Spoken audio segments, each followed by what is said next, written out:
Guys, good morning, good afternoon, good evening. कैसे हैं बेटा आप सब लोग? होप सो आप सब बहुत बढ़िया होंगे और आपने इस नए सीरीज का जो पहला वीडियो था वो देख लिया होगा। ठीक है, थोड़ा लंबा वीडियो था, आपने पेशेंस के साथ में देखा होगा और आपको अब मुझे जहां तक लगता है गेनिंग और सैक्रिफाइसिंग रेशियो निकालने में कोई प्रॉब्लम, कोई डाउट नहीं होगा। ठीक है, कुछ डाउट मेरे को रेज हुए हैं, उन डाउट्स को मैं अभी क्लियर करूंगा। ठीक है, तो एक दो बातें हैं जो कि हम लोग वीडियो में करके चलेंगे, उसके बाद फिर हम लोग आएंगे अकाउंटिंग ट्रीटमेंट ऑफ गुडविल पे। गुडविल से ही रिलेटेड कुछ बातें हैं, कुछ क्वेरीज मेरी आप लोगों ने जनरेट की हैं, कुछ क्वेरीज। उन क्वेरीज को हम लोग पहले क्या करते हैं, एक बार सॉल्व कर लेते हैं, क्वेरी रिजॉल्व हो जाएगी, आपको सारी बातें समझ में आ जाएंगी। देन उसके बाद हम लोग क्या करने वाले हैं, हम लोग फ्रेश स्टार्ट करेंगे accounting treatment for the goodwill और ये पूरा का पूरा टॉपिक इस वीडियो के अंदर हम आपको खत्म करके बताएंगे। टोटल जर्नल एंट्रीज क्या होती हैं, कैसे क्वेश्चंस बनाए जाते हैं, एक प्रॉपर फुल फ्लेज क्वेश्चन लेकर के एंड सब कुछ कंप्लीट करके मैं आपको बताऊंगा कि किस तरीके से हम लोग अकाउंटिंग ट्रीटमेंट ऑफ गुडविल करते हैं अगर प्रॉफिट शेयरिंग रेशियो चेंज होता है पार्टनर्स, एग्जिस्टिंग पार्टनर्स का। तो और आपको ये भी समझ में आएगा कि हम लोग वो जो गेनिंग रेशियो और सैक्रिफाइसिंग रेशियो जो कि मैं उस दिन आपको बता रहा था वो क्यों निकालते हैं, उसको निकालना क्यों जरूरी है, क्यों नीड है। एंड सबसे पहला जो अकाउंटिंग ट्रीटमेंट होता है वो गेनिंग एंड सैक्रिफाइसिंग रेशियो निकालने का ही क्यों होता है, ये भी हम लोगों को आज पूरा प्रॉपर्ली पता चल जाने वाला है। ठीक है, वीडियो लंबी होगी, आपको पेशेंस के साथ में वीडियो को देखना पड़ेगा बिकॉज पूरा टॉपिक मैं इसके अंदर आपको कवर करके और आज होमवर्क भी देने वाला हूं। ठीक है, now, the first question, the query which has been generated by you all was that, sir, there are different methods for the calculation of goodwill. I said yes, there are 5 methods for the calculation of goodwill, or to be very precise, there are 4 different methods. One method consists of 2 different methods. ठीक है, so there are different methods for the calculation of goodwill. Answer in every method, the answer comes different. Okay. Yes, the answer is different. The valuation of goodwill of the same firm, if done by different methods, will be different. Then, sir, in which type of organization, which method will be utilized? In which type of organization, which method will be utilized? How will we just confirm that this method will be utilized in the valuation of this or this method will be utilized in the valuation of that firm? ठीक है, बहुत valid question आपका आया। आपने बोला कि sir एक ही business को अगर डिफरेंट तरीके से वैल्यू किया जाए, डिफरेंट मेथड से वैल्यू किया जाए तो हमारे पास में वैल्यूएशन ऑफ गुडविल अलग अलग आती है।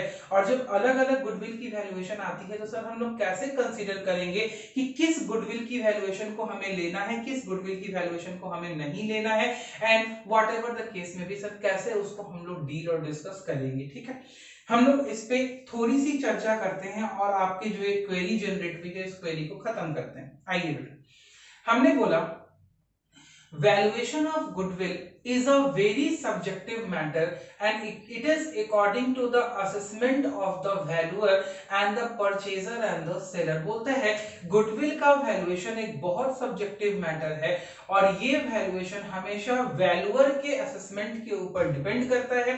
और इसके लिए मैं आपको थोड़ा पीछे ले जाना चाहूंगा। ठीक है, जब हम लोग बेटा पढ़ रहे थे partnership deed and when I was discussing with you the clauses of partnership deed, what are the different clauses in the partnership deed, in that case I have dealt with you the valuation of goodwill methods to be utilised in the valuation of goodwill and that time I have told you that बेटा the valuation methods you should have to study in the next chapter and in that chapter we will study the different valuation methods। So in case of partnership business, first of all the thing is that when you are asking ki which method will be utilized over there for the valuation of goodwill, it is the consents of the partners who are contributing to the partnership firm. They will write down the method to be adopted for the valuation of goodwill in their partnership deed, and depending upon several circumstances, the circumstances could be whether the partnership firm is a new firm. If the partnership firm is a new firm, then we don't have the previous year profits available, and in case we are going to have the valuation of goodwill after 2 or 3 years, then the basic method for the calculation of goodwill would be simple average method, because in a small span of time there is not much fluctuations in the profit, and in case when the business has a long span of time, in that case we are available with multiple year profit, then in that case we are having the profit which is very nearer to the valuation date to be the highest weighted profit, and the profit which are farther away from the valuation date to be the profit which are having the less value. So dependent upon the time period, we can take either simple average method or we can take the weighted average method. This is the one basis of classification. Second basis of classification, depending upon the rate of earnings. If the rate of earnings is very much strengthened, if the rate of earning is very much stable, then average profit method will be utilized. If the rate of earnings is not so much stable, it is changing and it is just fluctuating year by year, then weighted average method is utilized. In case of utilization of super profit method or capitalization of super profit method or average profit method, that depends upon the circumstances in which the valuation is being dealt off. Okay, तो बहुत सारे factors हैं बेटा जो इन चीजों को consider करेंगे कि हमारे पास में वैल्यूएशन का क्या मेथड लिया जाएगा। कभी कभी जो वैल्यूअर है वो सजेस्ट करेगा according to the business circumstances कि क्या मेथड लिया जाए। कभी अगर प्रॉपर्ली हमारे पास में फिगर्स अवेलेबल नहीं होंगे, जैसे फॉर एग्जांपल हमारे पास में इंडस्ट्रियल रेट ऑफ रिटर्न का कोई एक एवरेज हमें नहीं मिल रहा, हमें नहीं पता चल पा रहा है कि normal rate of return business का क्या है, उस केस में हम लोग कैपिटलाइजेशन मेथड नहीं लगा पाएंगे। हमें पता ही नहीं चल पा रहा है कि उस बिजनेस का, उस जो बिजनेस है वो किस इंडस्ट्री में डील कर रहा है, जिस इंडस्ट्री में डील कर रहा है उसका नॉर्मल रेट ऑफ रिटर्न का अगर हमारे पास में कोई कंक्रीट एविडेंस नहीं होगा तो उस टाइम हम लोग अपना कैपिटलाइजेशन मेथड यूज नहीं कर पाएंगे, ना कैपिटलाइजेशन ऑफ एवरेज प्रॉफिट कर पाएंगे, ना कैपिटलाइजेशन ऑफ सुपर प्रॉफिट कर पाएंगे। तो there are different circumstances in which the different valuation methods are being utilized, and apart from the 5 or 6 method which you have studied till now in your class 12, there are several other methods also for the valuation of goodwill as suggested by the Institute of Chartered Accountants of India.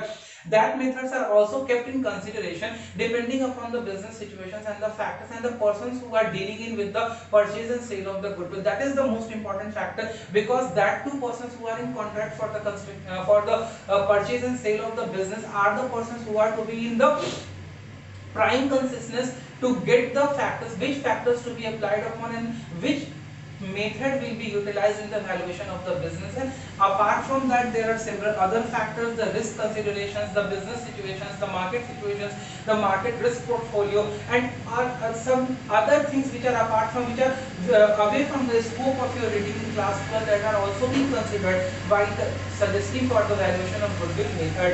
Okay, method is whole and sole dependent upon the assessment of the valuers, and on which method there is a mutual consent of the valuers. Valuers means the purchaser and the seller of the business, in case a consideration has to be paid for that amount. Okay, तो ये सारे methods होते हैं। जब आपकी query आती है तो आप बहुत बिल्कुल सटीक ये बात पूछ रहे हैं कि सर, अब इसमें एक बात आपने नहीं पूछी, वो भी मैं ऐड कर देता हूँ। देखिए वो मैं क्या ऐड कर देता हूँ कि sir, a particular method will be beneficial for a particular candidate in case, for example, take up Ram Laddu wala and Shyam Laddu wala. तो Ram Laddu wale को business बेचना था, he has to sell off his business, then he will be searching for a method in which there is a valuation of goodwill at the uppermost limit, जहाँ पे ज़्यादा से ज़्यादा goodwill का valuation है, and Shyam Laddu wala who has to pay for the consideration of goodwill, he will search for that method where the valuation of goodwill comes least. Okay, so there should be a mutual consideration and different, even in the industrial practices, we are going to calculate goodwill with 2-3 different methods and we are averaging the goodwill from that method. Practically ये follow होता है कि हम लोग 2-3 method से goodwill calculate करते हैं और उसके बाद उसका एवरेज निकालने के बाद बिजनेस की वैल्यूएशन को कंसीडर किया जाता है. That is the most practical way. It is the most practical way for the calculation of goodwill in the industry norms whenever there is a merger and acquisition or there is a sale and purchase of business. तो hope so आपको ये चीज समझ में आ रही होगी कि ये पूरा का पूरा एक कॉम्प्लेक्स मैथमेटिकल कैलकुलेशन होता है जिसके अंदर हम लोगों को सबसे इंपॉर्टेंटली ये देखना पड़ता है कि the assessment of the valuers and the prior consent of the valuers are very much necessary. So in the partnership agreement also, in the partnership deed also, we have a clause for the method of goodwill valuation in which the partner should have to decide upon which method will be utilized for the valuation of goodwill in case there is the reconstitution of the business firm, either in case of change in PSR or admission or retirement or death of a partner. So firstly there is a consensus that the partner should value the value of goodwill on the basis of that only method and it is pre-written in the partnership deed also. तो hope so आपका ये query clear हुआ होगा। इसके बारे में अगर आपको और कोई डाउट आपके मन में रहता है तो आप मेरे को पर्सनली पूछ सकते हैं। मेरे हिसाब से इसके ऊपर जो डिस्कशन अभी हमने किया है दैट इज मच एनफ। आपको समझ में आ गया होगा। जब आप आगे आगे इंडस्ट्री सेक्टर्स में बढ़ेंगे तो इंडस्ट्री में आपको जब वैल्यूएशन ऑफ बिजनेस करने को मिलेगा then you will have that discussion also कि वैल्यूएशन ऑफ बिजनेस का सबसे पहला जो वैल्यूएशन के लिए डिस्कशन होगा that discussion is upon the method to be chosen for the valuation of goodwill. Okay, तो वहां पे हम लोगों को बहुत सारे फैक्टर्स देखने पड़ेंगे और उस फैक्टर्स के हिसाब से हम लोगों को कंसीडर करना पड़ेगा कि which factor which you can say method is most beneficial for that calculation to both the parties either for seller and the buyer both. Hope so आप यहां तक कनेक्ट कर गए होंगे। अब हम लोग चलते हैं बेटा अपने टॉपिक की तरफ जो कि आज का हम लोगों का टॉपिक है। और ये टॉपिक क्या है? Accounting treatment of goodwill in reconstitution specially in the situation what we are reading change in the existing PSR among the partners. क्या होता है गुडविल का ट्रीटमेंट? ठीक है, तो चलिए हम लोग इसको स्टार्ट करते हैं। स्टार्ट करने से पहले मैं आपको थोड़ा सा पीछे ले जाऊंगा। थोड़ा सा पीछे ले जाकर के अगर हम लोग बात करें प्रीवियस वीडियो की, तो प्रीवियस वीडियो में मैंने आपसे, अगर आपने देख लिया है तो बहुत बढ़िया, अगर आपने नहीं देखा है तो आई बटन में मैंने लिंक दे दिया है, आप वो उसको देख लीजिएगा। प्रीवियस वीडियो अगर आप देख चुके होंगे then you will connect this video very easily. अगर नहीं देखा है तो बेटा मैं आपको ये बोलता हूं कि पहले आप उस वीडियो को देखें। जब उस वीडियो को आप देख के समझ चुके हो देन आप इस वीडियो को देखें, तभी आपका ये टाइम फ्रूटफुल होगा, वरना फ्रूटफुल नहीं होगा, आप बेकार का टाइम वेस्ट करेंगे। ठीक है, तो आप सीरियली वीडियोस को देखते हुए आइए और तब जाकर के वीडियोस को इस वीडियो को देखिए और इसके नेक्स्ट आने वाले वीडियोस को देखिएगा। Then only you can catch up the chapter, either ऐसे आप चैप्टर कैच नहीं कर पाएंगे। ठीक है, चलिए हम लोग आगे बढ़ते हैं। तो हमने पिछले वीडियो में ये पढ़ा कि रिकंस्टिट्यूशन क्या होता है, what are the events for the reconstitution and what are the accounting treatments to be done in case of the reconstitution. And under that accounting treatment the first accounting treatment was for the determination of sacrificing and gaining ratio which we have already studied and I have made several illustrations and examples over that. Hope so you have understood all of them. Now the second accounting treatment is the treatment for valuation of goodwill, treatment for goodwill in the books of accounts of the partnership firm. Third is the determination of treatment for the undistributed profit and reserves, which we are going to deal in the next video. Again it is the revaluation and reassessment of liabilities and assets, and last adjustment is the adjustment of capital and the preparation of the final balance sheet just at the date of reconstitution. So we are dealing their separate topics in the separate videos, and at the end of these videos you will be able to solve all the complex problems related to change in existing PSR. Now after viewing today's video you will be able to solve all the problems related to the treatment of goodwill, and hope so you have solved the problems of sacrificing and gaining ratio. Now starting with the topic, what is the treatment for goodwill and why there is a need for the treatment of goodwill in the change in existing PSR. अगर होता है तो goodwill को हम लोगों को value करने की क्या जरूरत पड़ती है और वैल्यू करके किस तरीके से एडजस्ट करना है, ये पूरी कहानी है। थ्योरी इसके अंदर कुछ नहीं है, इसलिए आप देख रहे होंगे आज व्हाइट बोर्ड पूरा खाली है। जो भी बातें हम लोग करने वाले हैं वो सारी बातें हम लोग अभी करेंगे, तो आप अपनी पेन कॉपी लेकर के तैयार हो जाइए। हम लोग जो बात करेंगे उसको एक एग्जाम्पल के थ्रू करेंगे, उस एग्जाम्पल को समझने की कोशिश कीजिएगा। चलिए स्टार्ट करते हैं। आइए, ट्रीटमेंट ऑफ गुडविल। तो जैसे ही ट्रीटमेंट ऑफ गुडविल शब्द की बात आती है, सबसे पहले हम लोग ये देखते हैं कि भाई गुडविल होगी तब तो उसका कोई ट्रीटमेंट करेंगे। मैंने बोला यस, तो सर गुडविल होगी तो उसको वैल्यू कैसे करेंगे? मैंने बोला प्रीवियस चैप्टर जो आप पढ़ करके आए हैं कि treatment of goodwill can be done through various methods, जो उसमें से भी जो आपको मोस्ट सुटेबल मेथड लग रहा होगा according to the situation and the scenario and other factors keeping in mind, आप उस सिचुएशन से के हिसाब से उस मेथड को, जो प्री एग्रीड मेथड होगा, उस मेथड से आप अपने बिजनेस के गुडविल का वैल्यूएशन करेंगे। कब करेंगे? तो गुडविल का वैल्यूएशन करेंगे on the date of reconstitution. आ जाइए बेटा मेरे साथ में, आपको थोड़ा सा टाइमलाइन चलना पड़ेगा। टाइमलाइन हम लोग देखते हैं और उसके बाद हम लोग आगे बात करते हैं। ठीक है, तो होप सो आप कनेक्ट कर रहे होंगे, ध्यान से कनेक्ट कीजिएगा। यहां पे हम लोग क्या करने वाले हैं।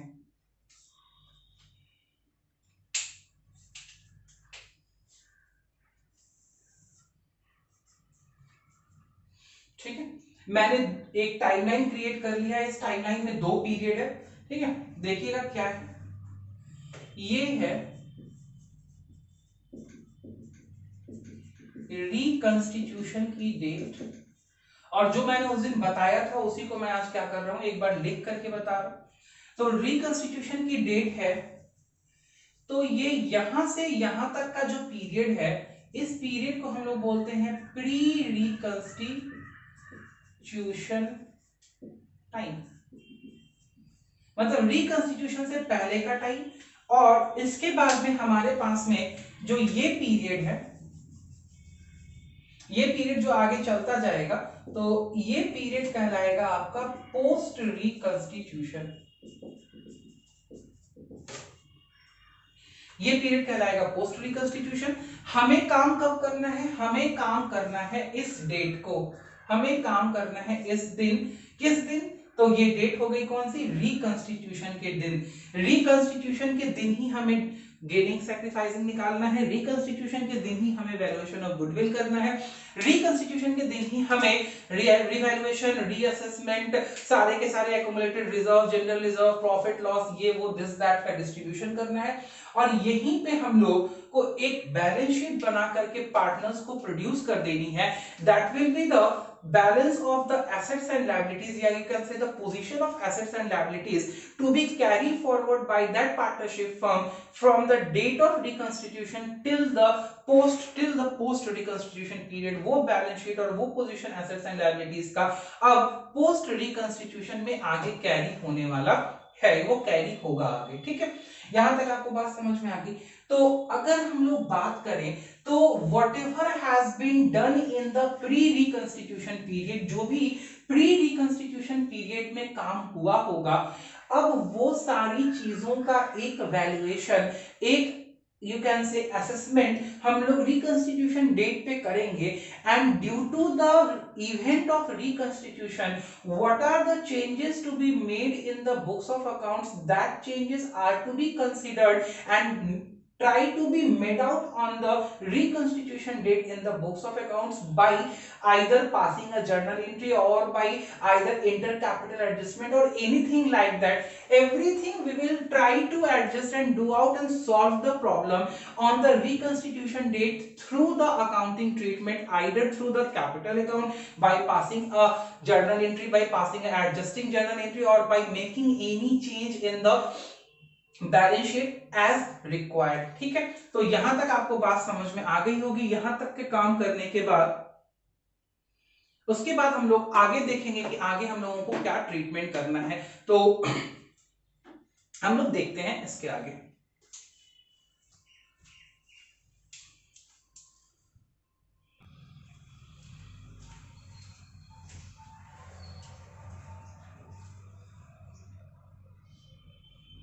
हाँ जी बेटा, तो हमारे पास में कुछ प्री रिकंस्टिट्यूशन पीरियड के एडजस्टमेंट्स होंगे जिनको हम लोग रिकंस्टिट्यूशन डेट पे करने वाले हैं। आइए, तो इनमें से समझिए जो सबसे इंपॉर्टेंट है ट्रीटमेंट ऑफ गुडविल, क्या कहता है? तो बोलता है कि a period which has been left over before the reconstitution date, we are doing the business and in this pre reconstitution time the business is doing good, the business is providing the goods and services according to the norms and everything is going right। तो अभी तक business का कुछ goodwill develop हुआ होगा market में। ठीक है, गुडविल होगा, there exist some goodwill in market. ठीक है, जिसकी वैल्यूएशन अभी नहीं हुई है। वैल्यूएशन नहीं हुई है, वैल्यूएशन क्यों नहीं हुई है? तो भाई वैल्यूएशन कराने की कोई जरूरत ही नहीं पड़ी थी गुडविल का, कोई रिकंस्टिट्यूशन नहीं हुआ था, कोई सेल परचेज नहीं हुआ था, तो there exist some goodwill and due to that goodwill the business is able to earn profit. Business profit earn कर रहा है और ये पार्टनर्स आराम से क्या कर रहे थे? उन प्रॉफिट को शेयर कर रहे थे, बिजनेस चल रहा था। नाउ चेंज इन पीएसआर हो रहा है on the reconstitution date. Existing partner का प्रॉफिट शेयरिंग रेशियो बदल रहा है रिकंस्टिट्यूशन के दिन से। मान लो कि ये रिकंस्टिट्यूशन की तारीख है 1 अप्रैल ऑफ एनी फाइनेंशियल ईयर आप ले सकते हैं, और इससे पहले ए और बी का जो प्रॉफिट शेयरिंग रेशियो था वो था 2:1, और अब आगे के पीरियड 1 अप्रैल से आगे जो बिजनेस साइकिल चलेगा उसमें A:B का रेशियो अब होने जा रहा है 1:1। ठीक है, मतलब कि A और B के बीच में 1 अप्रैल को रिकंस्टिट्यूशन के दिन पे प्रॉफिट शेयरिंग रेशियो बदला है, 2:1 से हो गया है 1:1। एंड यहां पे मैं अगर एकदम आपको एकदम यू कैन से कि लेमन्स लैंग्वेज में बात करूं तो मैं ये कहूंगा कि एक पर्सन ने ए और बी में से एक पर्सन अब कम कमाएगा और दूसरा पर्सन अब ज्यादा कमाएगा। थोड़ा और इसको इजी करके बोलूं तो एक पर्सन ने दूसरे पर्सन से कमाई थोड़ी सी खरीद ली है। अब देखते हैं पहले कि किसने किससे कमाई खरीदी है, कौन किससे कमाई ले रहा है, कौन पैसा छोड़ रहा है। पैसा कहने का मतलब कौन शेयर छोड़ रहा है और किसको शेयर मिल रहा है। तो देखो बाबू, यहाँ पे रिकंस्टिट्यूशन के दिन पे अगर हम शेयर्स देखें, वही पहला वाला काम करना पड़ेगा अपने को। तो ए को पहले मिलता था कितना, 2/3, और अब एक को मिलेगा 1/2। बी को पहले मिलता था 1/3, अब उसको मिलेगा 1/2। तो देखने से ही लग रहा है कि बी को फायदा होगा। ऐसे निकाल लेते हैं कि बी को फायदा होगा शायद। 3 2 जा 6, 2 2 जा 4 माइनस 2 3 जा 6। जी बिल्कुल, 1/6 आ गया सैक्रिफाइस। तो इसका अपने आप आंख बंद करके लिख दो कि 1/6 इसका क्या हो जाएगा, -1/6 गेन हो जाएगा। निकालने का मन करता है निकाल के देख लेना, -1/6 ही होगा बिकॉज दो पार्टनर है, एक छोड़ेगा तो दूसरे को गेन होगा ही। अब आ जाओ एकदम देसी भाषा में बात करते हैं, एकदम लेमन्स लैंग्वेज में। From the date of reconstitution now till the business exists in the future period, and if there is no any other agreement happening out in the post reconstitution period, from the date the 1st April, the partner who was having a share of 1/3 in the business is now getting 1/2 in the business. That means that there is an increase in 1/6 share of partner B in the business future profits, and partner A is sacrificing 1/6 of his share which he is getting more during the pre-reconstitution period, and in the coming period he will going to gain less by 1/6 share in his profit sharing। यहां तक आपको बात समझ में आ गई होगी। Now keeping these circumstances in the mind, the problem arise here is that कि why a partner who is earning more in the reconstitution period will give up his share to some other partner in the post reconstitution period without any benefit। ठीक है, बात समझ में आई कि reconstitution से पहले जो पार्टनर पैसा ज्यादा कमा रहा था, शेयर ज्यादा था उसके पास में, वो क्यों अपना शेयर छोड़ के दूसरे पार्टनर को देगा बिना कोई बेनिफिट के। और यहीं पे बात आती है वैल्यूएशन ऑफ गुडविल की। तो ये जो गुडविल का वैल्यूएशन है ना, ये गुडविल का वैल्यूएशन क्या है, ये वैल्यूएशन है कि since the profit earning capability of a partner is going to change after the reconstitution date, in the post reconstitution period he need to get a compensation in reward of the sacrifice what he has done to the next partner। और इसी को अगर देसी business की भाषा में सोचा जाए तो बी ने 1/6 शेयर इस बिजनेस फर्म का ए से खरीद लिया है। पहले उसको जितना मिलता था, क्या तुमको ये समझ में आ रहा है कि 1/6 शेयर अब उसको ज्यादा मिलेगा, तो बी ने वो 1/6 शेयर किससे खरीद लिया है, ए से खरीद लिया। और खरीदने के लिए कुछ कंपनसेशन देना पड़ेगा पैसा के रूप में, और ये जो कंपनसेशन पैसा के रूप में देना पड़ेगा, इस कंसिडरेशन को हम लोग कैपिटल के थ्रू एडजस्ट करेंगे, पार्टनर्स के कैपिटल के थ्रू एडजस्ट करेंगे। बिजनेस जो बिजनेस फर्म है वो पार्टनर्स के कैपिटल के थ्रू इसको एडजस्ट करेगी, लेकिन for that we need a amount, हमें एक अमाउंट चाहिए कि वो कितना अमाउंट है जो बी पे करेगा ए को in order to gain the 1/6 share in the future profit of the business. तो बेटा 1/6 शेयर फ्यूचर प्रॉफिट में बी को मिल रहा है, तो फ्यूचर प्रॉफिट अर्निंग कैपेबिलिटी को कैलकुलेट करने के लिए we need a basis, and that basis is on the basis of the goodwill which has been generated combinedly by A and B in that partnership firm during the pre-reconstitution period, because that goodwill is the basis for the earning of future profit, and if a particular partner is gaining 1/6 share, then on the basis of that future profit का जो maintainable future maintainable profit का जो अपने पास में assumption है उसके ही तो 1/6 share का गेन जो पार्टनर कर रहा है बी, उतना ही तो दूसरा पार्टनर ए क्या कर रहा है, लूज कर रहा है, because in future you are not having a concrete profit का एलिमेंट है नहीं ना, फ्यूचर में अभी कितना प्रॉफिट अर्न होगा तो ये तो अभी अपने को क्या करना है, अपने को तो इस बात का सिर्फ एक अनुमान लगाना है, and how we can just have that calculation, हम लोग वो अनुमान कैसे लगा सकते हैं, तो on the basis of profit earning capability, and how that profit earning capability will be calculated, तो for that we need a base, and that base is the valuation of goodwill और valuation of business from the date of start of the business till the date of reconstitution, whatever has been earned by the firm with the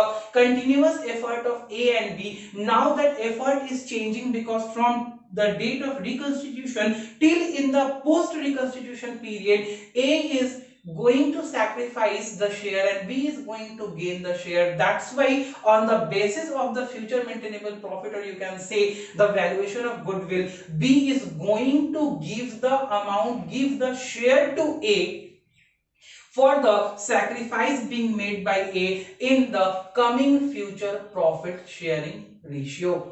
Hope so you have understand the point. That's why there is a need for the calculation of goodwill. And remember, in AS 38 or accounting standard 26, it says that whenever the goodwill is a self-generated goodwill and it is not, and no any consideration has been paid, in that case goodwill wouldn't be recorded in the books of the accounts, and same principle will be followed here.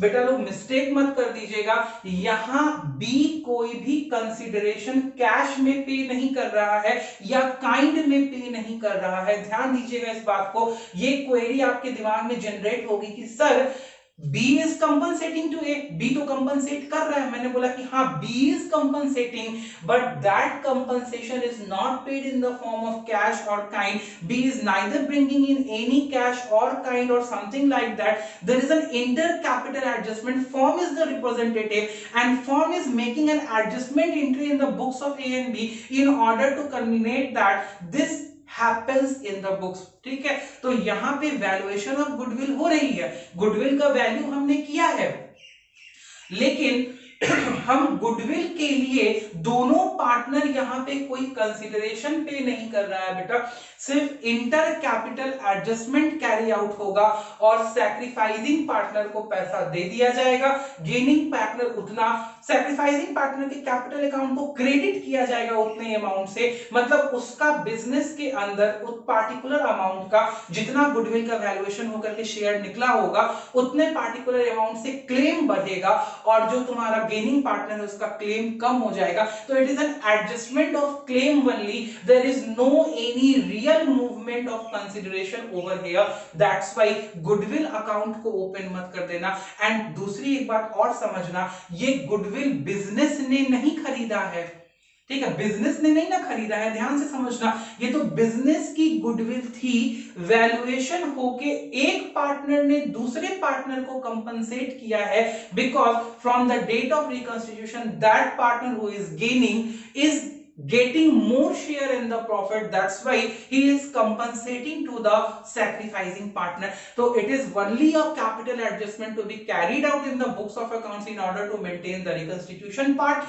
That's why there is no any need for the generation of goodwill account. goodwill कोई asset के रूप में यहाँ पे generate नहीं होगा, बस एक capital adjustment होगी और ये सारा treatment carry out हो जाएगा। अब इस कैपिटल एडजस्टमेंट को करने का दो तरीका है, उसमें से मैं सबसे पहला तरीका आपको बता रहा हूं, when no goodwill account is either generated, debited, credited, nothing has been done with goodwill, we will pass a single journal entry sorry we will pass a single journal entry, and that journal entry will consider the change in the movement of profit share from the gaining partner to the sacrificing partner depending upon the basis of the goodwill valuation. So first of all, for that accounting treatment to be carried out, we must know, we must have the knowledge of the valuation of goodwill that you already possesses, you know the valuation of goodwill ka total method. So now we are just focusing that how this goodwill treatment will be carried out in the books of accounts by devising an example over here, and for that you need to be very much confident about the valuation of goodwill, because in case you may have the question in your board where you have to value the goodwill and then you have to readjust and make the treatment in the books of account. So please look sincerely that how we are dealing with the treatment of goodwill over here. I am devising an example. Through that example we are going to get the goodwill valuation done over here. I will take the same scene A and B. The ratio will remain same because we don't have to calculate next time the sacrifice and gain. The sacrifice and gain is 1/6 sacrifice by A and 1/6 gain by B. I am taking this only example and just revising the things.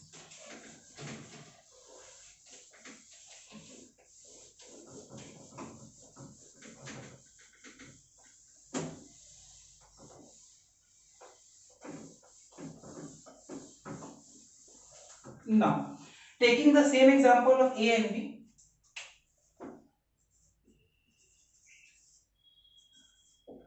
old ratio was 2:1, new ratio is 1:1, sacrifice 1/6 A, gain 1/6 B.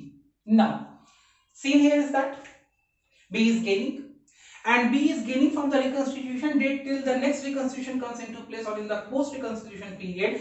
C is always gaining. So for that he has to consider a basis for the calculation of the valuation of goodwill for the compensation to be carried out. ठीक है, तो यहाँ पे अगर हम normal बोलचाल की भाषा में बोले तो ये जो बिजनेस था पार्टनरशिप फॉर्म ए और बी का, उसमें बी ने आगे चलने के बाद अब अभी रिकंस्टिट्यूशन के बाद में 1/6 शेयर खरीद लिया है इसे, और ये जो 1/6 शेयर खरीदा है ये प्रॉफिट में वो हमेशा अब 1/6 उसको ज्यादा मिलेगा। तो इसके लिए हम लोग कंपनसेट करेंगे बी को, और बी यहाँ पे बहुत सारी बातें कर सकता है, आपका माइंड किसी भी तरीके से चल सकता है।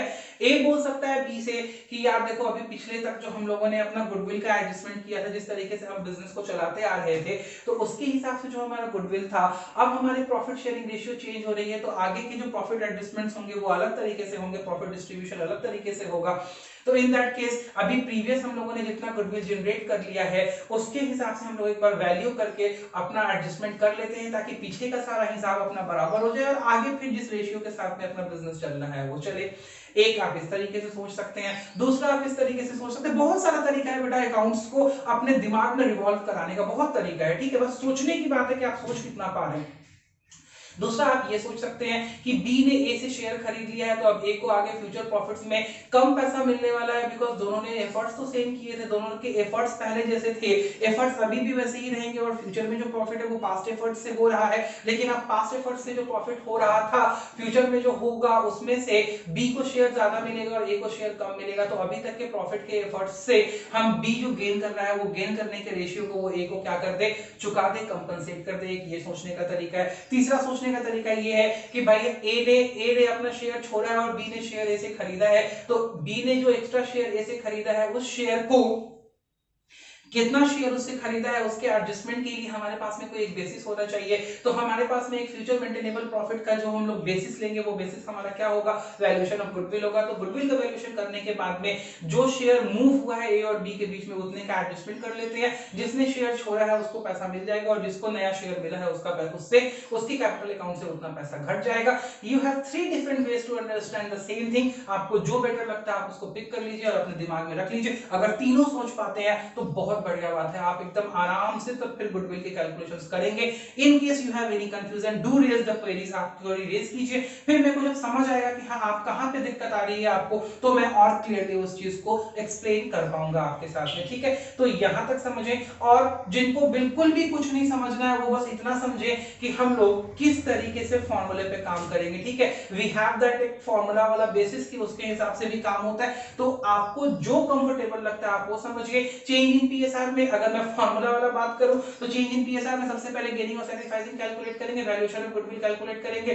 जो गेनिंग और सैक्रिफाइसिंग का रेशियो होगा, जिस रेशियो से सैक्रिफाइस हो रहा होगा उसको वैल्यूएशन ऑफ गुडविल से मल्टीप्लाई करेंगे। जो वैल्यू आएगी गेनिंग पार्टनर को वो पैसा सैक्रिफाइसिंग पार्टनर को चुकाना पड़ेगा, तो गेनिंग पार्टनर का कैपिटल अकाउंट डेबिट हो जाएगा और सैक्रिफाइसिंग पार्टनर का कैपिटल अकाउंट क्रेडिट हो जाएगा। अगर आप कुछ नहीं समझना चाहते हैं तो 4 लाइन की बात है, 4 लाइन में आपका वैल्यूएशन ऑफ गुडविल खत्म हो जाएगा और कुछ नहीं है। तो आइए, अगर आप समझ गए हैं तो अब इसको बनाने में आपको बहुत मजा आएगा। अगर आपको स्टेप्स फॉलो करना है तो मैं आपको स्टेप्स भी बता देता हूं, आप चाहें तो उसको भी फॉलो कर सकते हैं। तो देखिए, ओल्ड रेशियो ये हो गया, न्यू रेशियो हो गया, सैक्रिफाइस और गेन हमने निकाल दिया। हम यहाँ पे वैल्यू ऑफ गुडविल ले लेते हैं फर्म की, क्योंकि ये निकालना आप ऑलरेडी सीख चुके हैं और बहुत बना भी चुके हैं इसके ऊपर क्वेश्चन। वैल्यू ऑफ गुडविल मैंने बोला कि फॉर एग्जांपल हमारे पास में गुडविल का वैल्यू है 56,000, ठीक है। ये गुडविल, फर्म की गुडविल का वैल्यू है 56,000, हमने ले लिया है। ये प्री कैलकुलेटेड वैल्यू है, मैंने प्री कैलकुलेशन से ये वैल्यू ले लिया है। इसमें अगर क्वेश्चन आपको आएगा तो द क्वेश्चन में बी दैट कि पहले आपको वैल्यू ऑफ गुडविल कैलकुलेट करना पड़ेगा, फिर एडजस्टमेंट करना पड़ेगा। अब देखते हैं बेटा यहाँ एडजस्टमेंट कैसे होगा। तो this value of goodwill will be the basis for the calculation, ये कैलकुलेशन का बेसिस होगा। हम देख रहे हैं कि शेयर्स कितना मूव हो रहा है, तो A से 1/6 शेयर मूव होकर के B के पास जा रहा है, मींस कि B जो कंपनसेट करेगा A को, वो वैल्यू ऑफ गुडविल का 1/6 पोर्शन कंपनसेट करेगा A को। और फॉर कंपनसेशन हम लोग क्या लिखेंगे, तो कैलकुलेशन में हम लोग लिखेंगे value of goodwill is equals to 56,000। अच्छा सॉरी, ये तो पहले से हमारे पास में लिखा हुआ है, value of goodwill 56,000। Therefore share of goodwill, या तो गेन लिख दीजिए या तो सैक्रिफाइस लिख दीजिए, आपको समझ में आ जाएगी, एक ही बात है। तो शेयर ऑफ गुडविल सैक्रिफाइस कितना हो जाएगा, 56,000 का 1/6 हमने निकाल दिया, ठीक है। Either you can take the gaining share, you can take the sacrificing share, दो पार्टनर के केस में दोनों सेम ही होगा, ठीक है, कुछ अलग नहीं होगा। आई तो शेयर ऑफ गुडविल कितना हो जाएगा, 56,000 6 से काट देंगे,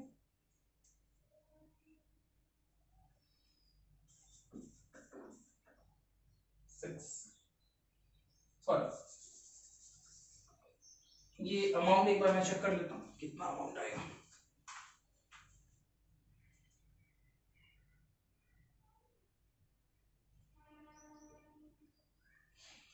$6,222 आएगा।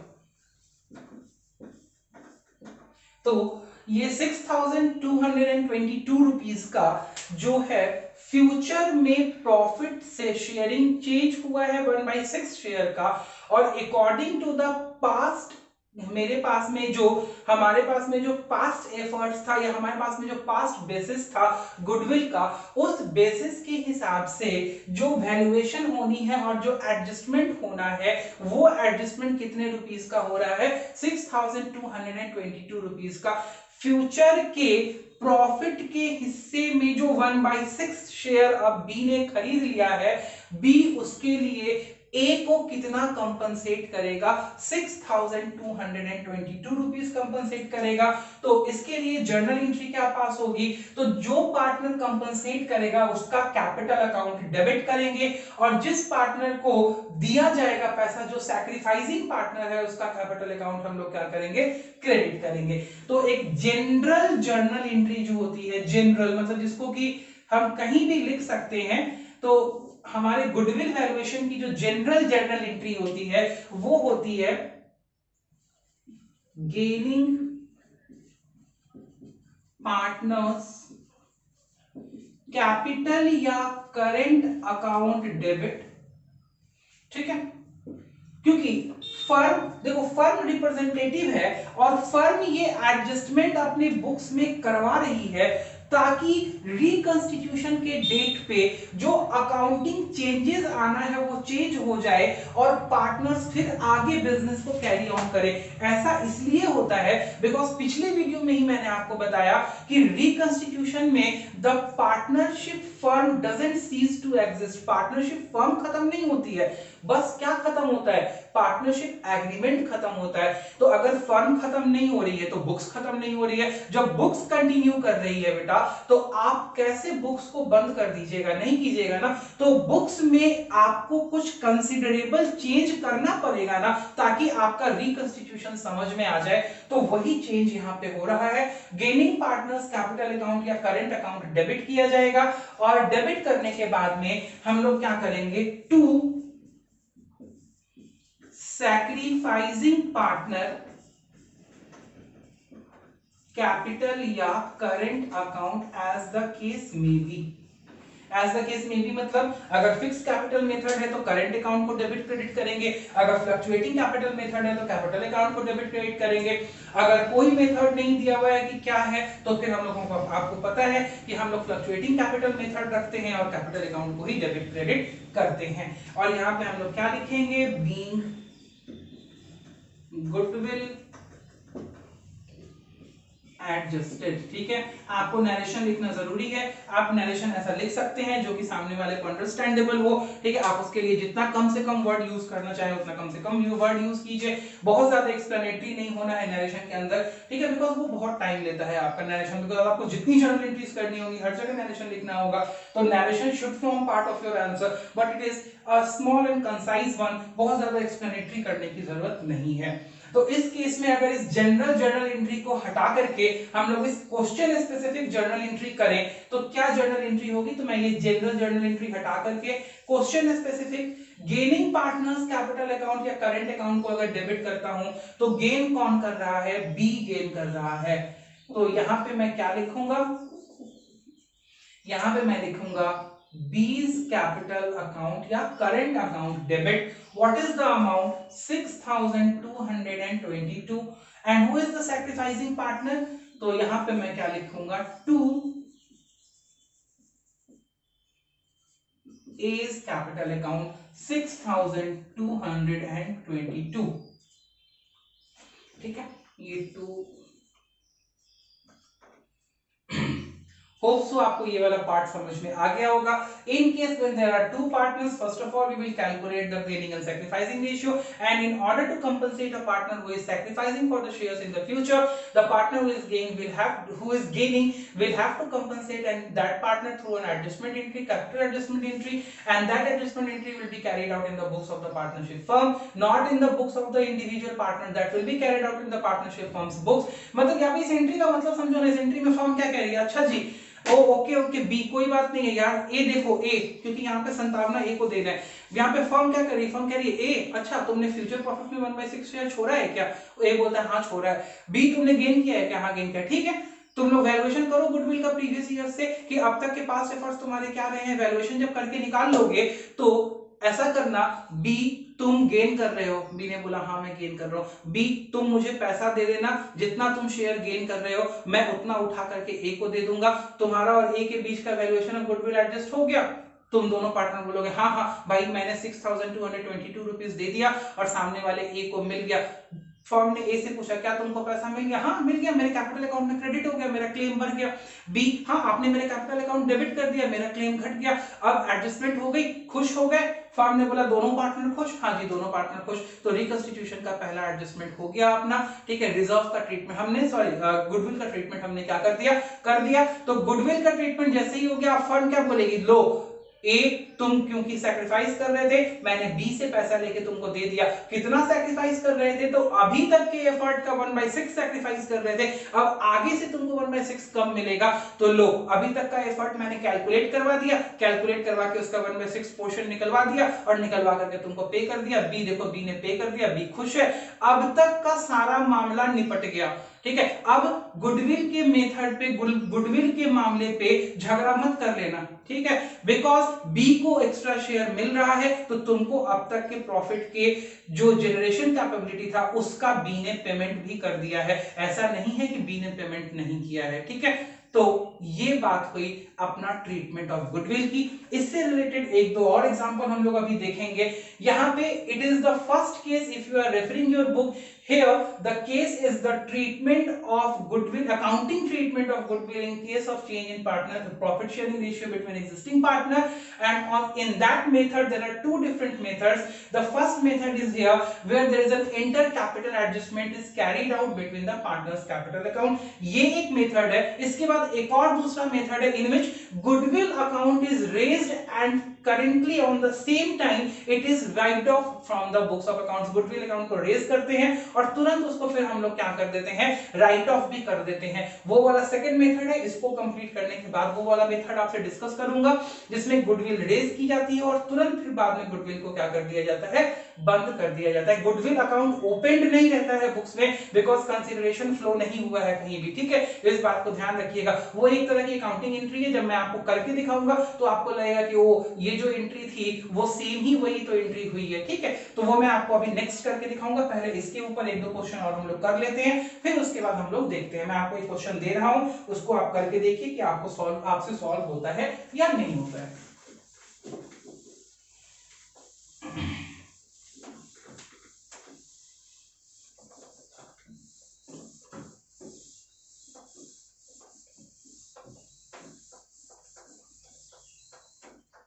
चलिए, हम लोग एक क्वेश्चन लिख रहे हैं. हमारे पास में तीन पार्टनर हैं A B C. Profit sharing ratio था 2:3:1. ये ओल्ड रेशियो था. न्यू रेशियो है 3:1:1. ओके, आइए. वैल्यू ऑफ गुडविल है इज ₹1,80,000. फर्म की गुडविल की वैल्यू है 1,80,000. आपको बोलता है pass journal entry for treatment of goodwill on the change in PSR. जब पीएसआर चेंज हो रहा है तो गुडविल का आपको वैल्यूएशन करना है. मैं 2 मिनट के लिए आपको टाइम दे रहा हूं. 2 मिनट में आप इसको सॉल्व कीजिए. ठीक है, फिर हम लोग इस पे डिस्कशन करते हैं. होप सो आपसे ये सॉल्व हो जाएगा. First of all you have to calculate the sacrificing ratio. Sacrificing ratio जैसे ही आप कैलकुलेट करेंगे आपको आगे की चीजें समझ में आने लगेंगी. तो आप इसको कैलकुलेट कीजिए. नहीं कैसे सॉल्व होगा तो फिर मैं आपको सॉल्व करके बताऊंगा.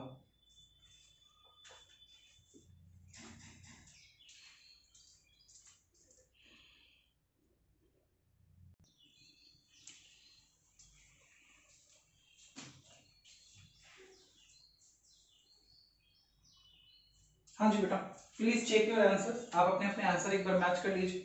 देख लीजिए कि आपके आंसर सही आ रहे हैं या नहीं आ रहे.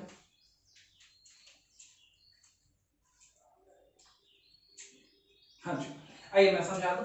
बोलता है एबीसी तीन पार्टनर है. ओल्ड रेशियो 2:3:1 था. न्यू रेशियो 3:1:1 था. और फर्म की गुडविल की वैल्यू 1,80,000 रुपए थी. आगे बोलते हैं जनरल एंट्री पास कीजिए. पीएसआर चेंज हो रहा है उस दिन आप ये एडजस्टमेंट करके बता दीजिए कि कैसे कैसे हमारा प्रॉफिट एडजस्टमेंट किया जाएगा ताकि वैल्यूएशन ऑफ गुडविल को हम लोग रिमार्क कर सकें और बुक्स में इंटर कर सकें. तो इसके लिए आपको पता ही है सबसे पहले हम लोग गेनिंग और सैक्रिफाइसिंग रेशियो कैलकुलेट करेंगे. तभी अपने को पता चलेगा कौन सा पार्टनर गेन कर रहा है और कौन सा पार्टनर सैक्रिफाइस कर रहा है. जो पार्टनर गेन करेगा वो पार्टनर गुडविल के उतने शेयर का पैसा क्या करेगा, सैक्रिफाइसिंग पार्टनर को देगा. तो जब हमने कैलकुलेशन किया तो हमें पता चला कि ए जो है वो गेन कर रहा है 8/30 शेयर और सी जो है वो गेन कर रहा है 1/30 शेयर. और इन दोनों को मिला करके जो सैक्रिफाइस कर रहा है वो सैक्रिफाइस कर रहा है बी. तो यहाँ पे एक ही सैक्रिफाइसिंग पार्टनर है B. It may be possible कि एक से ज्यादा लोग सैक्रिफाइस करें. इट मे बी पॉसिबल एक से ज्यादा लोग गेन करें. जैसे यहाँ पे एक से ज्यादा लोग गेन कर रहे हैं. तो अब हमें देखना है कि कितना गुडविल की वैल्यू का ट्रांसफर होगा. तो जो सैक्रिफाइसिंग पार्टनर है उसने जितना शेयर सैक्रिफाइस किया है उतने शेयर के बराबर गुडविल का पैसा उसको मिलना चाहिए. तो हमने निकाला कि हमारे पास शेयर ऑफ गुडविल 1,80,000 रुपए थी. उसमें से 9/30 शेयर उसने क्या किया है, सैक्रिफाइस किया है. तो उसको गुडविल का 54,000 रुपीज मिलना चाहिए. ये बात आपको समझ में आ गई होगी. अब ये 54,000 रुपीज देगा कौन, तो 54,000 रुपीज देगा ए और सी देंगे बिकॉज ए और सी ने सैक्रिफाइस करने की, बी के सैक्रिफाइस करने की वजह से गेन किया है. तो भाई अब ये 54,000 रुपए में से कौन कितना देगा, तो तो जिसने ज्यादा गेन किया होगा वो ज्यादा देगा, जिसने कम गेन किया होगा वो कम देगा। तो उसके लिए अपने पास में गेनिंग रेशियो निकल गया। कैसे निकल गया? ए ने गेन किया 8/30 और सी ने गेन किया 1/30, तो ये रेशियो क्या हो गया? 8:1। ठीक है, ये भी आपको समझ में आ गया गेनिंग रेशियो। तो ये जो वैल्यू ऑफ गुडविल है ये गेनिंग रेशियो में डिस्ट्रीब्यूट हो जाएगी। तो 54,000 में से 8/9 48,000 रुपया कौन देगा? ए देगा। और 1/9 6,000 रुपीज कौन देगा? बी देगा। तो हमने दोनों गेनिंग पार्टनर के कैपिटल अकाउंट को डेबिट कर दिया। A's capital account debit 48,000 and C's capital account debit 6,000, और हमने बी के कैपिटल अकाउंट को क्या कर दिया? क्रेडिट कर दिया। बीइंग गुडविल एडजस्टेड, यहाँ पे गुडविल आपका एडजस्ट हो गया है। And this is the first method where we are not going to open any goodwill account, but through the capital adjustment between the gaining and sacrificing partner, we are going to make a capital adjustment. Hope so आपको ये वाला method समझ में आ गया होगा। Then मैं अब आपके पास में एक नेक्स्ट मेथड पे बढ़ूंगा और उसके बाद कुछ इलस्ट्रेशंस आपके साथ में डिस्कस करूंगा। ठीक है, तो बने रहिएगा। और ये अगर आपने नहीं लिखा है तो प्लीज अब आप इसको एक बार कॉपी कर लीजिए। हम लोग नेक्स्ट की तरफ आगे बढ़ते हैं, नेक्स्ट एग्जांपल की तरफ आगे बढ़ते हैं। उससे पहले हम लोग एक बार एक नेक्स्ट मेथड देख लेते हैं, फिर उसके एग्जांपल की तरफ आगे बढ़ेंगे। फिर दोनों को कंबाइन करके हम लोग एक एग्जांपल देख लेंगे, दोनों मेथड से एक एग्जांपल बना करके आपको बता देंगे। ठीक है, तो इसको आप लोग स्क्रीनशॉट लेकर के रिकॉर्ड कर लीजिए अपने पास में। हम लोग आगे मेथड के लिए बढ़ रहे हैं।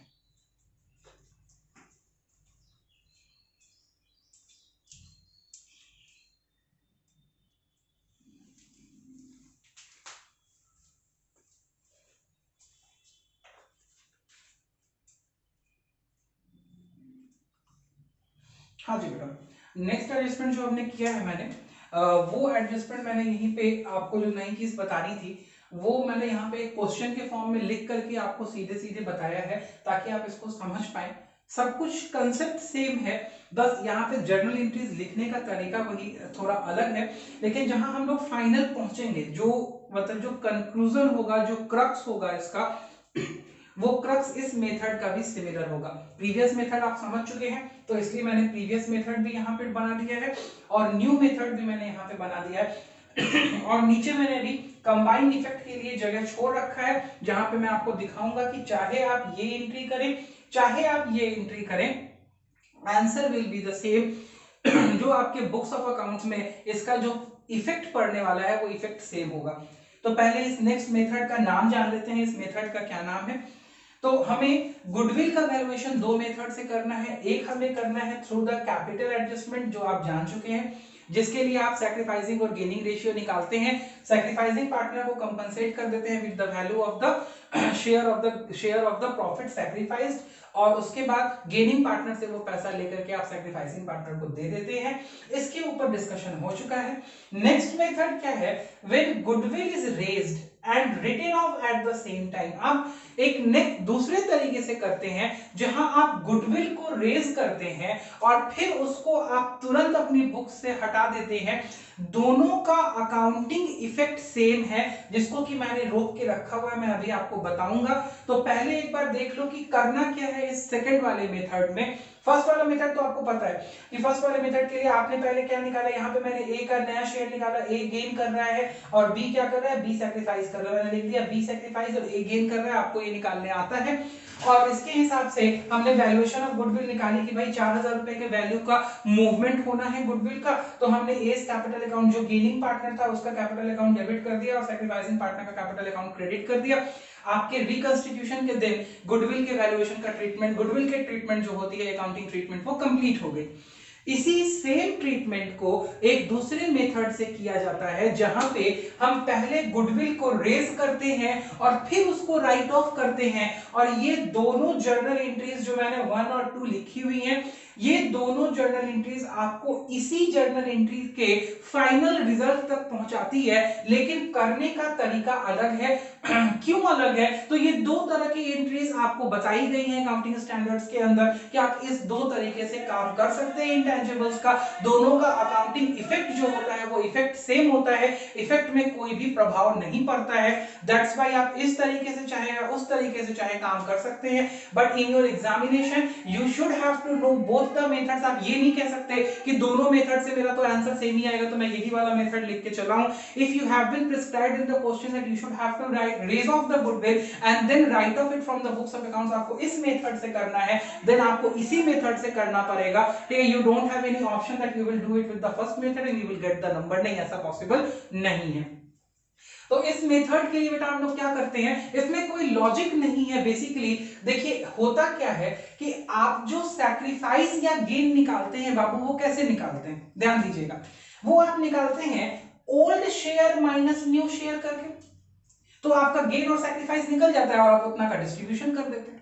तो मैंने वही बोला, यहां पे ये मेथड का जो स्कोप लिया गया है वो क्या लिया गया है, ये मेथड का स्कोप बस इतना सा डिस्कस करता है कि भाई अगर हम लोग यहां पे नेट इफेक्ट लेते हैं, नेट इफेक्ट, तो नेट इफेक्ट के लिए हमें गेनिंग और सैक्रिफाइसिंग का कैलकुलेशन करना पड़ता है। Let us take an approach in which we don't need to have the calculation of sacrifice and gain through the old ratio and new ratio only we are going to have the adjustment। और बेटा जब old ratio और new ratio से same amount को एक बार race करोगे और एक बार राइट ऑफ करोगे, एक बार रेस करोगे ओल्ड से और दूसरी बार राइट ऑफ करोगे न्यू से, तो जो डेबिट क्रेडिट का एडजस्टमेंट आएगा वो डेबिट क्रेडिट का एडजस्टमेंट इसी नेट इफेक्ट का नहीं आएगा, बिल्कुल इसी नेट इफेक्ट का आएगा। आप सेम अमाउंट को एक बार ही ओल्ड रेशियो में करो और दूसरी बारी फिर उसी अमाउंट को रिकवर नेट रेशियो में करो, देखो आपका जो एडजस्टमेंट फाइनल आएगा वो यही आ जाएगा। तो इसमें क्या करता है, बोलता है अगर आप goodwill raise and write off का मेथड यूज कर रहे हैं तो आपको सबसे पहले गुडविल को अपनी बुक्स में ओपन करना है विथ द फुल वैल्यू। देखो यहां पे मैंने फुल वैल्यू से किया है, not with the part of the share, because इस वाले मेथड में गेनिंग और सैक्रिफाइसिंग कैलकुलेट नहीं करना है, तो आपको पता ही नहीं होगा इस वाले मेथड में कि गेनिंग और सैक्रिफाइसिंग होता क्या है। ठीक है, तो आप गुडविल फुल वैल्यू से रेज कर दो। ठीक है, और जैसे ही आप गुडविल को रेज करोगे, इस गुडविल के अमाउंट को जो पार्टनर्स हैं आपके एग्जिस्टिंग पार्टनर्स, उनके ओल्ड रेशियो में डिस्ट्रीब्यूट कर दो। ठीक है, और ओल्ड रेशियो में डिस्ट्रीब्यूट करके उनका पार्टनर्स कैपिटल अकाउंट क्रेडिट कर दो। आपने जैसे ही ऐसे किया तो आपने 60,000 रुपीस को 3:2 के रेशियो में डिस्ट्रीब्यूट किया, 36,000 और 24,000 आपने यहाँ पे क्या कर दिया, यहाँ पे क्रेडिट कर दिया। तो ध्यान से देखना, ए का कैपिटल अकाउंट 36,000 से क्रेडिट है, बी का कैपिटल अकाउंट 24,000 से क्रेडिट है। नेक्स्ट स्टेप में आपको क्या करना है, आपका पहला स्टेप हो गया, आपने गुडविल को रेज कर दिया। बोलता है दो काम करना है इस मेथड में, when goodwill is raised and then written off, दो मेथड, इस मेथड में दो एंट्रीज होंगी। First of all goodwill will be raised and then it will be written off at the same time. तो चलो राइट ऑफ करो goodwill को।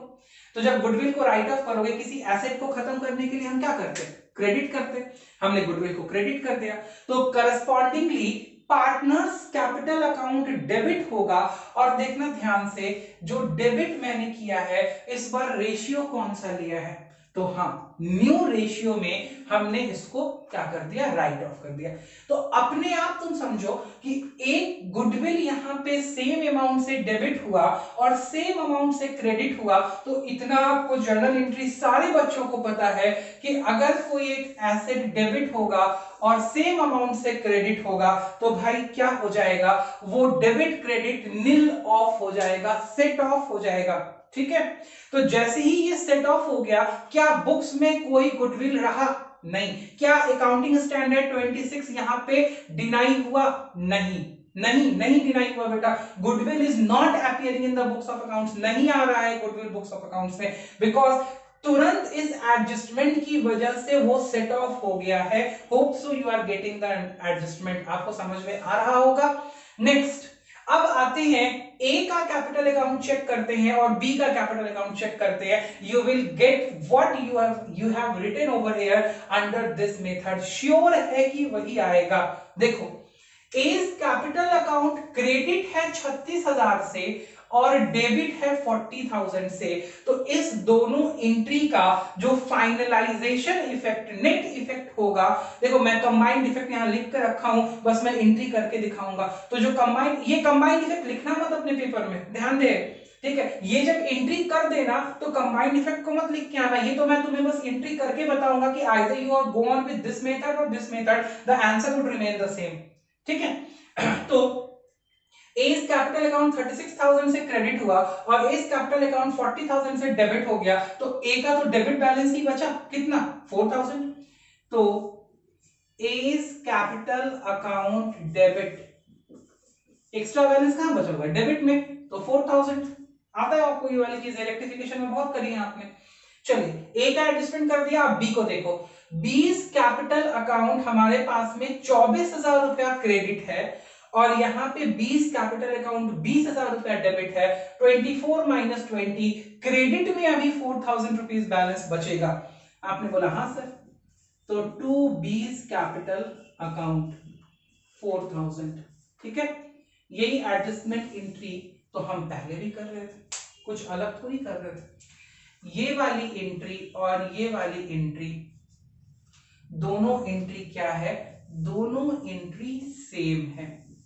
कहने का मतलब इस मेथड से चले या इस मेथड से चले, what we will get at the end will be the same journal entry in which the gaining partner capital account will be debited and sacrificing partners capital account will be credited with the amount of goodwill multiplied by the share sacrificed, ठीक है, यही आएगा। तो ये दो method हमने discuss किया बेटा। पहला मेथड हमने क्या डिस्कस किया कि in case of the treatment of goodwill we have to do it with two different methods. There are two different methods available. In first method, when we have to make it through the capital adjustment of the partners, in that case we have to go on for the valuation of goodwill. If we have the firm's valuation of goodwill, then we have to calculate the sacrificing and gaining ratio.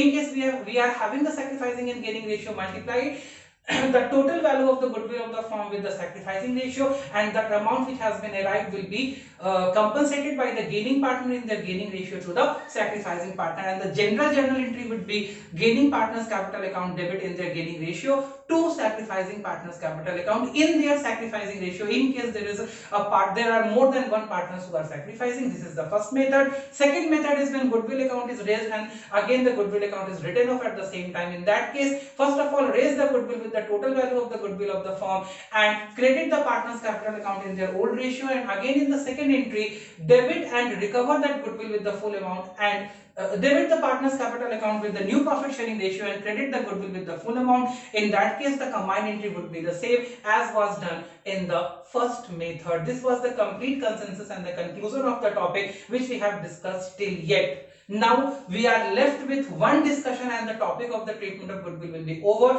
and that is the treatment of the goodwill if it is already existing in the books of the accounts in the balance sheet as an asset. ठीक है, तो आप इन चीजों को record कीजिए। हम लोग next उस डिस्कशन के साथ में आगे बढ़ने वाले हैं। मैं एक ही वीडियो के अंदर ये सारे डिस्कशन कर देता हूं बिकॉज इन दैट केस आपको क्या आसानी हो जाएगी, ये आसानी हो जाएगी कि आप पूरा गुडविल का टॉपिक कंप्लीटली एक बार अंडरस्टैंड कर पाएंगे। Hope so you are connecting till now, अभी तक आपको समझ में आ रहा होगा। We are coming with the next topic. जब तक आप वीडियो पॉज कर लीजिए और पॉज करके अगर आपने ये जर्नल एंट्रीज नहीं रिकॉर्ड की हैं तो इनको लिख लीजिए अपने पास में and have that proper understanding. ठीक है,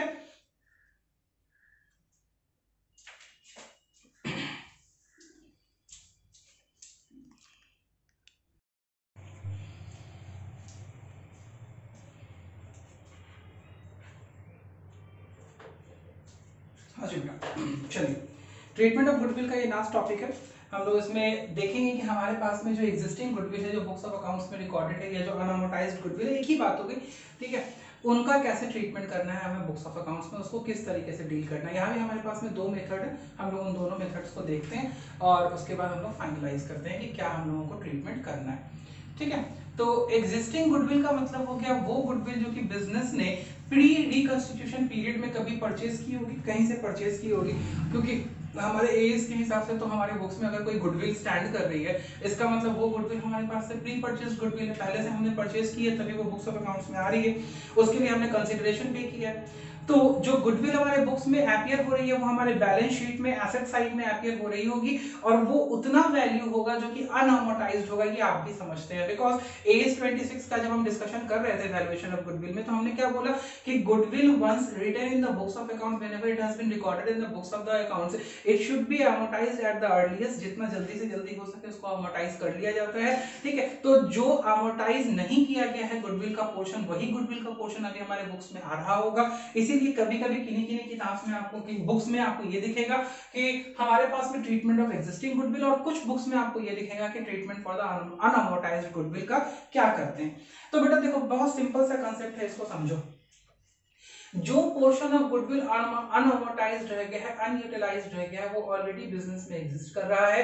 और आपको पता है कि जब आप वैल्यूएशन करोगे बिजनेस में गुडविल का, तो वैल्यूएशन के टाइम में आप प्री रिकंस्टिट्यूशन पीरियड के पूरे गुडविल का वैल्यूएशन करोगे। उसके अंदर दो चीजें हो सकती हैं। पहली तो आपने जो परचेज गुडविल परचेज की है उसका वैल्यूएशन, और अपनी सेल्फ जनरेटेड गुडविल का भी वैल्यूएशन। तो जब आप बिजनेस के अंदर वैल्यूएशन कर रहे हो और ये गुडविल एग्जिस्ट करती है, तो आपके बिजनेस के गुडविल के वैल्यूएशन को इन्फ्लेट कर देती है। Because when you are evaluating now, जब आप अभी इवेल्युएट कर रहे हो ना, तो उसके अंदर तो वो सारा का सारा कंसेंसस, सारा का सारा कंसेप्ट तो आ ही गया ना। टोटल कंबाइंड जो आपका वैल्यू आएगा, उस वैल्यू के अंदर ये आपकी एग्जिस्टिंग गुडविल ऑलरेडी आ जाएगी, जो अनअमोर्टाइज्ड वैल्यू पड़ा हुआ है। तो इसीलिए ये सजेस्ट किया जाता है कि वैल्यू ऑफ गुडविल आपकी बढ़ के ना आ जाए, इन्फ्लेटेड ना आ जाए। इसीलिए या तो एग्जिस्टिंग गुडविल को राइट ऑफ करके हटा दो, ठीक है, एग्जिस्टिंग गुडविल का मामला ही खत्म कर दो, या अगर आपने नई फर्म की गुडविल का वैल्यूएशन किया है तो गुडविल को उतना ही एक्स्ट्रा रेज करो जितना आपकी बुक्स में दिया हुआ है। उसके अलावा मैं एक न्यूमेरिकल एग्जांपल से समझाता हूं। मान लिया कि आज मेरा डेट ऑफ रिकंस्टिट्यूशन है, और आज रिकंस्टिट्यूशन के डेट पे मैंने फर्म की गुडविल वैल्यू करी 1 लाख रुपए, ठीक है। अब ये 1 लाख रुपए वैल्यूएशन के अंदर मेरे बैलेंस शीट में अनअमोर्टाइज्ड गुडविल पहले से 10,000 रुपए की आ रही थी, तो बेटा ये अनयूटिलाइज्ड गुडविल भी तो 1 लाख रुपए के वैल्यू के अंदर शामिल हो गई ना, ठीक है। वैल्यू के अंदर जैसे ही ये गुडविल शामिल हो गई, ये गुडविल शामिल हो गई, तो अब देखो आपकी गुडविल का वैल्यूएशन 1 लाख जो है वो एक्चुअली 1 लाख नहीं है, वो 90,000 रुपए ही है। बिकॉज आपने कंसिडर कर लिया है एक ऐसे गुडविल को जो ऑलरेडी आपने शामिल कर रखा है 1 लाख के अंदर। तो ये 1 लाख का वैल्यूएशन कंसिडर करने के लिए या तो आप पहले ही गुडविल वैल्यूएशन से पहले ही एग्जिस्टिंग गुडविल्स को अपने बुक ऑफ अकाउंट्स में से क्या कर दो, बुक ऑफ अकाउंट्स से वाइप ऑफ कर दो, हटा दो वाइप ऑफ करके, ठीक है। और अगर आप चाहते हो कि नहीं मैं एग्जिस्टिंग गुडविल को कैरी ऑन करूं अपने बुक्स ऑफ अकाउंट्स के अंदर, तो उस केस में भी कोई दिक्कत नहीं है, आप कैरी ऑन कर सकते हो। सिर्फ जो आपकी नेट इफेक्ट होगा, जो नेट वैल्यू होगा, आप उसी का एडजस्टमेंट करो। जैसे फॉर एग्जांपल आपकी गुडविल की वैल्यूएशन 1 लाख कंसीडर हुई, आपने बोला कि 10,000 तो ऑलरेडी बुक्स में मेंटेन्ड है मेरे पास में, तो नेट इंक्रीज जिसका एडजस्टमेंट हमें पार्टनर्स के बीच में करना है, सैक्रिफाइसिंग और गेनिंग पार्टनर के बीच में, वो कितने रुपए का है, 90,000 रुपए का ही है। तो 90,000 रुपए का ही आप एडजस्टमेंट दिखाओ इंटर कैपिटल पार्टनर्स के बीच में। यही दो अलग अलग मेथड है। The first method says that we will write off the existing goodwill whatever has been left and it is shown in the balance sheet of the firm, ठीक है, by crediting the goodwill account and debiting the partners capital account in their old ratio. Why it is done in the old ratio? Because the goodwill which has been purchased was purchased before the reconstitution and it should be distributed and recovered in the old ratio. And now whatever has been the value of the goodwill being valued at this time on the date of reconstitution will be adjusted against the gaining and the sacrificing share of the respective partner. ये तो पहले, ये अभी मैं एक पूरा आपको example लेके बताऊंगा जिसमें मैं तीनों मेथड डिस्कस करूंगा।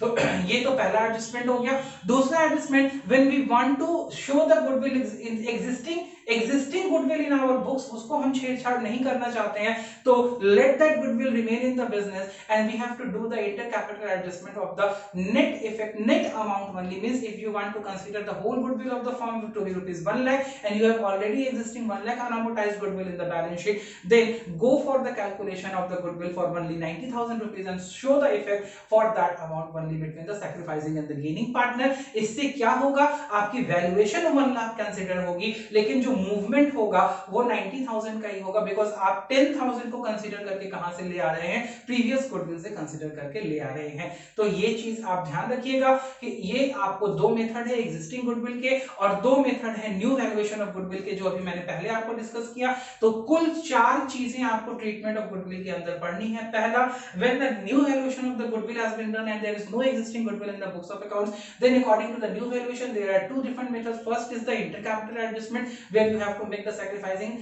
share निकालना होता है और journal entry पास करनी होती है, and second method is that when goodwill is raised and then written off in the books at the same time. These are the two different accounting treatment for the goodwill which have been valued at the time of reconstitution. And now again when the goodwill is already existing in the books, there are also two treatment. First of all, just recover that, write off that goodwill from the books of accounts and recover it from the partners in their old profit sharing ratio. And second method is that let the goodwill remain in the books of the accounts and go for the adjustment for the balance value for between the sacrificing and the gaining partner. And for this treatment A and B of the existing goodwill, we are now getting a example over there. आप उस example को देखिएगा, समझिएगा और hope so आपका ये पूरा का पूरा ट्रीटमेंट क्लियर हो जाएगा। ठीक है, तो मैं अभी एग्जांपल डिवाइस कर रहा हूं, आप उसको देखिए।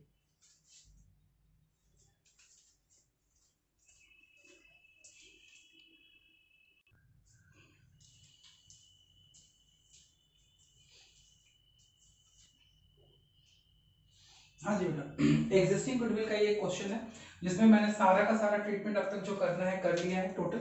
जो अभी इससे पहले पढ़ाया था वो वाला भी मैंने इंक्लूड करने की कोशिश करी है और अभी जो एग्जिस्टिंग गुडविल में हमें जो सिनेरियो करना है वो भी हमने इंक्लूड करने की कोशिश करी है। ठीक है, देखिएगा इस क्वेश्चन को ध्यान से देखिएगा।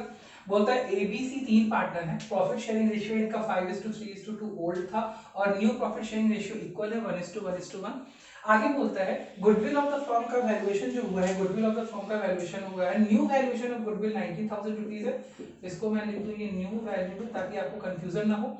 बोलता है जर्नल एंट्री पास कीजिए केस 1 में when goodwill doesn't appear in the books. ये तो नॉर्मल सी बात है, जब गुडविल अपीयर नहीं होता है तो उसके अंदर दो केसेस हैं, पहला इंटर कैपिटल एडजस्टमेंट का और दूसरा कि गुडविल को रेज करके और फिर तुरंत गुडविल को राइट ऑफ कर दो। लेकिन जब आपको कुछ नहीं दिया होगा, जब आपको नहीं बताया होगा कि किस मेथड से करना है, आइदर इंटर कैपिटल एडजस्टमेंट करना है या गुडविल को रेज करके राइट ऑफ करना है, तो ऑलवेज गो विथ मेथड 1। हमेशा आपको इस केस में मेथड 1 से जाना है, मतलब कैपिटल एडजस्टमेंट करके आना है। ठीक है, तो उसके लिए आपको भली बात ही पता है, सबसे पहले आप सैक्रिफाइसिंग रेशियो और गेनिंग रेशियो निकालेंगे। यहाँ पे आपने गेनिंग रेशियो निकाल दिया, यहाँ पे सिर्फ ए सैक्रिफाइस कर रहा है, बी और सी गेन कर रहा है, तो जितना भी शेयर सैक्रिफाइस करेगा ए उसको कंपनसेट करना पड़ेगा। हमारे पास में गुडविल कितनी है, 90,000 है, 90,000 का हम सैक्रिफाइसिंग शेयर निकाल लेंगे, तो 90,000 रुपीज का सैक्रिफाइसिंग शेयर 15,000 रुपए बनता है। ये 15,000 रुपए हमारे को बी और सी को कंपनसेट करना पड़ेगा, ए को।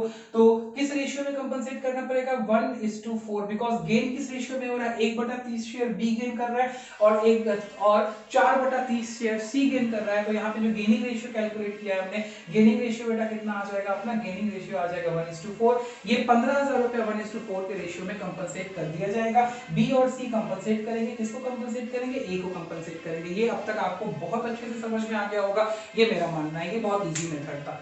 आइए अब हम लोग सेकंड पे चले। जब हमारे पास में एग्जिस्टिंग गुडविल है, मतलब कि ये ट्रीटमेंट ऑफ गुडविल का सेकंड सिनेरियो, जब हमारे पास में न्यू वैल्यूड गुडविल भी है और एग्जिस्टिंग गुडविल भी है। न्यू वैल्यूड गुडविल 90,000 रुपीस की है और एग्जिस्टिंग गुडविल हमारे पास में 60,000 रुपीस की है। ये देखिए, ये हमारे पास में 60,000 रुपीस की एग्जिस्टिंग गुडविल है, यहाँ पे आपको शो कर रहा है। तो इसके अंदर भी दो मेथड, पहला एग्जिस्टिंग गुडविल को बुक्स से राइट ऑफ कर लीजिए। तो भाई हमने एग्जिस्टिंग गुडविल, पहला मेथड मैं आपको बता रहा हूँ, केस 2 का ए मेथड बता रहा हूँ आपको कि एग्जिस्टिंग गुडविल को बुक्स से राइट ऑफ करने के लिए, भाई एग्जिस्टिंग गुडविल पहले से थी तो जो राइट ऑफ का भी सिनेरियो बनेगा वो किस रेशियो में बनेगा, ओल्ड रेशियो में बनेगा। तो हमने आपकी जो एग्जिस्टिंग गुडविल थी 60,000 रुपीस की, उसको ओल्ड रेशियो में 5:3:2 में रिकवर कर लिया। पार्टनर्स कैपिटल अकाउंट अपने ने डेबिट मार दिए और गुडविल को बुक्स से राइट ऑफ, क्रेडिट करके राइट ऑफ कर दिया। अब हमारे पास ओल्ड गुडविल नहीं है, अभी हमारे पास में सिर्फ किस चीज की वैल्यूएशन है, न्यू गुडविल की वैल्यूएशन बची हुई है। और न्यू गुडविल की वैल्यूएशन के लिए हम वही जर्नल एंट्रीज पास करेंगे जो जर्नल एंट्री पास करनी है अपने को इस मेथड में। यहां हमने जो जर्नल एंट्री पास करी है, सेम जर्नल एंट्री आपको पास करनी है। कहां, सेम जर्नल एंट्री आपको पास करनी है इस मेथड के अंदर भी। तो इसलिए मैंने यहां पे लिख दिया है कि you have to go on with the same journal entry, same as in case 1, मतलब नए वाले गुडविल को एडजस्ट करने की कोई भी जर्नल एंट्री चेंज नहीं होगी, वो वही वाली जर्नल एंट्री होगी जो पहले होती थी। ठीक है, होप सो आपको यहां तक समझ में आ गया होगा। आइए अब हम लोग आगे इसका डिस्कशन करते हैं कि हम लोगों को आगे क्या चीजें करनी है। ठीक है, तो सेकंड हम लोगों के पास में बी मेथड है, जहां पे एग्जिस्टिंग गुडविल है और एग्जिस्टिंग गुडविल को कैरी फॉरवर्ड करना है अपने को। चलिए, तो एग्जिस्टिंग गुडविल हमारे पास में पड़ी हुई थी 60,000 की, और ये मेथड कहता है कि इस बार हम लोग गुडविल को आगे कैरी फॉरवर्ड करेंगे और इस गुडविल को हम लोग बुक्स से राइट ऑफ नहीं करेंगे। तो उस केस में न्यू वैल्यूएशन 90,000 अचीव करना है और हमारे पास ऑलरेडी 60,000 का वैल्यूएशन हो रखा है, तो एक्स्ट्रा वैल्यू कितनी बुक्स में और जनरेट करने की जरूरत है और कितने के एडजस्टमेंट की जरूरत है, तो हमें सिर्फ 30,000 के फिगर को एक्स्ट्रा जनरेट करके एडजस्ट कर देने की जरूरत है, अपना काम हो जाएगा। तो उस केस में हम देखें कि हमने क्या किया। हमने यहाँ पे कैलकुलेशन किया कि एग्जिस्टिंग गुडविल अगर कैरी फॉरवर्ड करनी है, नई वैल्यू 90,000 है, पहले से हमारे पास 60,000 की वैल्यू है ही है, तो नेट एडजस्टमेंट कितने का करें हम लोग, 30,000 के गेनिंग और सैक्रिफाइसिंग शेयर का करें। तो उसी हिसाब से हमने निकाला कि हमारे पास में कितने का एडजस्टमेंट होगा। तो 30,000 में से हमारा सैक्रिफाइसिंग शेयर 5/30 है सामने वाले पार्टनर का, तो 30,000 का 5/30 फिगर अगर उसको कंपनसेट कर दिया जाए तो हमारी गुडविल उस मेथड तक रेज होकर के आ जाएगी, तो वैल्यूएशन उसकी रेज हो जाएगी। ठीक है, तो हमने जो बचे हुए 30,000 रुपए थे, उस 30,000 रुपए का इसको क्या कर दिया, एग्जिस्टिंग गुडविल का अमाउंट यहाँ पे इसको हमने जनरेट करके दे दिया है। ठीक है, होप सो आपको ये समझ में आ गया होगा। 30,000 का शेयर 5/30 हमने किया और 5/30 जैसे ही हमने किया तो इसको 5,000 रुपया मिलना चाहिए, गेनिंग रेशियो में चुकाएंगे जो गेनिंग पार्टनर है। तो बी और सी ने 4:1 के गेनिंग रेशियो में इसको 1,000 और 4,000 रुपया चुका दिया और इसको 5,000 रुपया मिल गया, जो कि नेट इफेक्ट का सैक्रिफाइसिंग शेयर था। ठीक है, और हमारी बुक्स में पहले से जो 60,000 था वो ऑलरेडी है। 30,000 का इफेक्ट हमने डाल करके गुडविल के वैल्यू को रेज करके कितना कर दिया है, 90,000 रुपीज तक गुडविल के वैल्यू को रेज करके हम ले आए हैं। होप सो आपको यहां तक समझ में आ गया होगा। आप 2 मिनट के लिए इसको रिकॉर्ड कर लीजिए और अपने पास ये सारी जनरलिटीज डाल के समझ लीजिए और इसको VVI लिखिएगा, वेरी वेरी इंपॉर्टेंट। ये पूरा जो मैंने डिस्कशन किया आपके साथ में ये क्वेश्चन, ये बहुत बहुत इंपॉर्टेंट है आपके आगे सारे चैप्टर्स को समझने के लिए। ठीक है, सारे चैप्टर्स में इसी तरह के एडजस्टमेंट आपको करने हैं। इट इज वेरी इंपॉर्टेंट कि आप इसको समझें और अप्लाई करें अपने पास में। ठीक है, आइए आप इसको एक बार रिकॉर्ड कीजिए, मैं आपको आगे बताता हूं। अब बेटा आगे हम लोगों को क्या करना है, आगे हम लोगों को देखना है कि इतने डिस्कशन के बाद हम लोग कितने क्वेश्चंस बना सकते हैं। तो आइए हम लोग देखते हैं कि अब आप कितने क्वेश्चंस बना सकते हैं इसके आगे।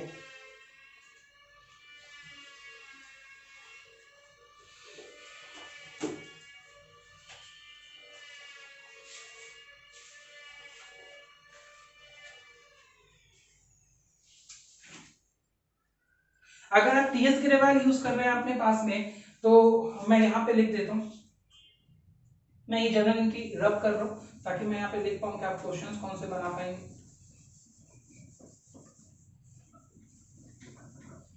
अगर आप TS ग्रेवाल कर रहे हैं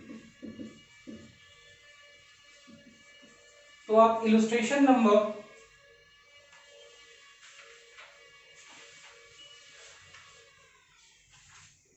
4, 5, 6, 7 and practical question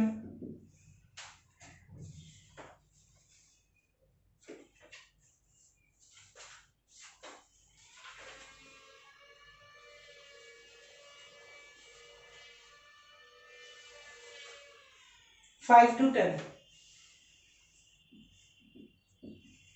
कंप्लीट कर सकते हैं। मोस्ट इंपोर्टेंटली सबसे जरूरी ये है कि आप ये कंसेप्ट को समझिए। क्वेश्चंस इस पे बहुत ज्यादा नहीं है, लेकिन आप इतना कवर कर सकते हैं। और अगर आप डीके गोयल से डिस्कशन करना चाहते हैं, डीके गोयल से क्वेश्चन सॉल्व करना चाहते हैं, तो आइए मैं डीके गोयल से भी आपको बता देता हूँ।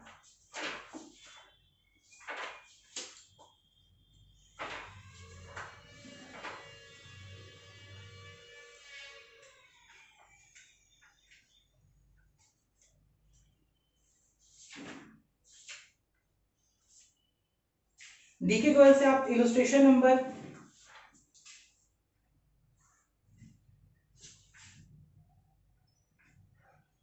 इलस्ट्रेशन नंबर 21,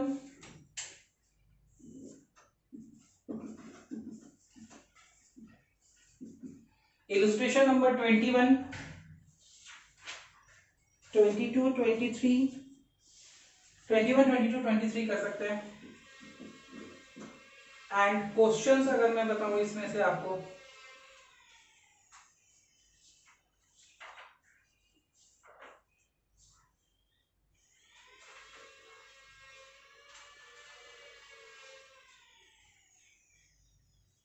क्वेश्चन भी सेम है बेटा, 21, 22, 23।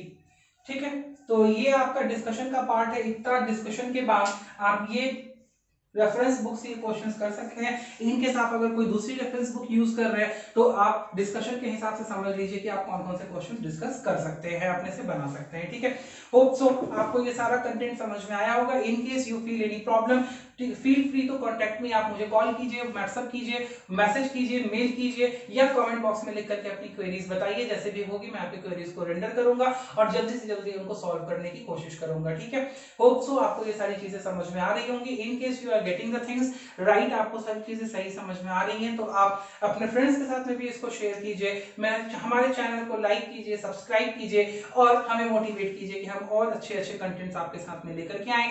नेक्स्ट क्लास में हम लोग बेटा इकोनॉमिक्स के कंटेंट्स लेकर के आएंगे, तो स्टे ट्यून।